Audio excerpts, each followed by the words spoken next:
CBI जांच की मांग की जा रही है क्योंकि इसके पीछे बहुत बड़े किसी राजनीतिक चेहरे का हाथ है। यह एक अकेला आदमी का काम नहीं हो सकता है। एक अस्पताल एक डॉक्टर के लिए मंदिर होता है। हमारा समाज, हमारे देश की संरचना एक ऐसी व्यवस्था पर आधारित होनी चाहिए जहां हर व्यक्ति को सुरक्षा और न्याय मिले। लेकिन जब हम डॉक्टर मौमिता देवनाथ जैसे समर्पित और होनहार डॉक्टर की दर्दनाक मौत की खबर सुनते हैं तो दिल दहल जाता है और ये सवाल उठता है कि आखिर हम कहाँ जा रहे हैं। स्क्रीन पर दिख रही ये फोटो चेस्ट मेडिसिन में एमडी करने वाली द्वितीय वर्ष की स्टूडेंट डॉक्टर मौमिता देवनाथ की है, जिसने अपने करियर की शुरुआत मरीजों की सेवा के उद्देश्य से की थी। उनकी निस्वार्थ सेवा, कड़ी मेहनत और रोगियों के प्रति उनकी करुणा ने उन्हें अपने सहकर्मियों और मरीजों के बीच सम्मानित किया। लेकिन एक ऑन कॉल ड्यूटी के दौरान उनका जीवन बेरहमी से खत्म हो गया। वो मेडिकल कॉलेज के सेमिनार कक्ष में नग्न अवस्था में पाई गई। उनके साथ जिस तरह से बलात्कार किया गया और फिर उनकी हत्या कर दी गई, वो मानवता के लिए एक कलंक है। ये सिर्फ एक हत्या नहीं थी, ये एक संदेश था कि हमारे समाज में महिलाओं की सुरक्षा आज भी एक गंभीर मुद्दा है। सूत्रों के अनुसार डॉक्टर मौमिता देवनाथ की दर्दनाक मौत के बाद उनके सम्मान और न्याय की मांग के लिए कई कैंडल मार्चेस निकाले जा रहे हैं और लोग यहाँ तक कि सीबीआई जांच की मांग भी कर रहे हैं। इन मार्चेस में शामिल लोग गहरे दुख और आक्रोश के साथ इस घटना की निंदा कर रहे हैं। अब आप स्क्रीन पर देखें ये वीडियो, जिसमें लोग इस हृदय विदारक घटना पर अपनी भावनाएं कैसे व्यक्त कर रहे हैं। वहां पर मौजूद एक डॉक्टर का बयान भी सामने आया है। आइए सुनते हैं क्या कुछ कहा गया है इस बयान में। बेसिकली हुआ क्या है कि ये एक लेडी डॉक्टर जो कि पोस्ट ग्रेजुएशन सेकेंड ईयर की स्टूडेंट थी RG Kar medical college and hospital में, जो कि ऑन कॉल ड्यूटी थी। जैसा कि हम लोगों का एमबीबीएस करने के बाद नॉर्मली पोस्ट ग्रेजुएट ट्रेनिंग जब हम लोग ट्रेनिंग के पीरियड में होते हैं तो हम लोगों का ड्यूटी कोई डिफाइंड ड्यूटी नहीं होता है।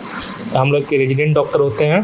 हम लोग पूरे 24 घंटे हॉस्पिटल में ही रहते हैं और हम लोगों का ड्यूटी कभी भी किसी भी टाइम बुलाया जा सकता है। इसी प्रशिक्षण के दौरान सेकेंड ईयर की छात्रा doctor Moumita Debnath RG Kar medical college and hospital में अपनी सेवाएं दे रही थी।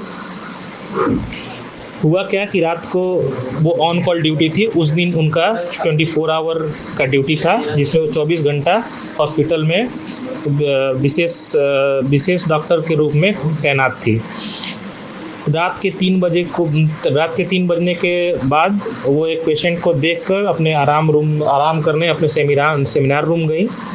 तत्पश्चात सुबह 6 बजे उनका बॉडी मिला, डेड बॉडी, जो कि छिन्न भिन्न अवस्था में था। तत्पश्चात उस डेड बॉडी का फॉरेंसिक जांच कराया गया। फॉरेंसिक जांच में सामने आया कि उसके साथ रेप हुआ है।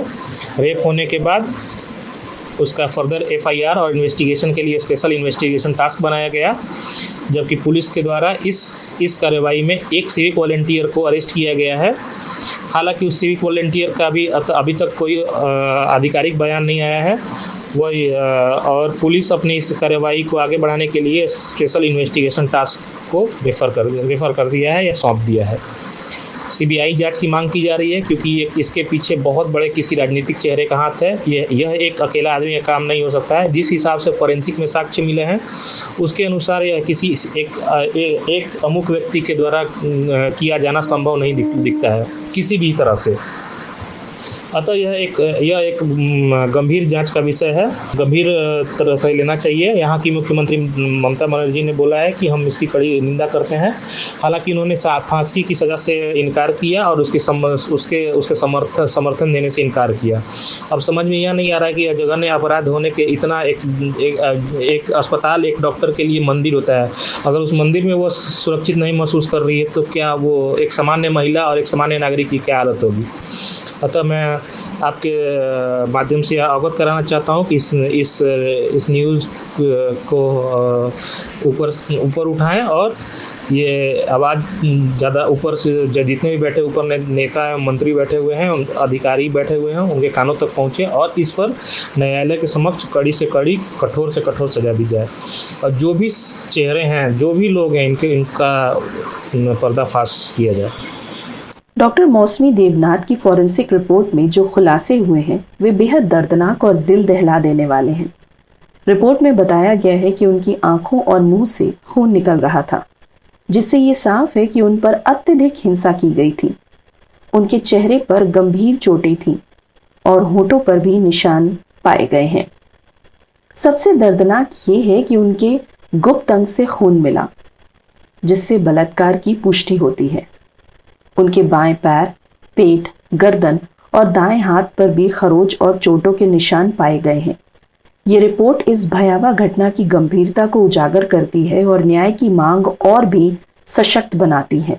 जिन लोगों को अरेस्ट किया गया है उनमें से कोई भी असली अपराधी नहीं निकला और अब खबरें आ रही हैं इसमें कुछ पॉलिटिशियंस का हाथ भी हो सकता है।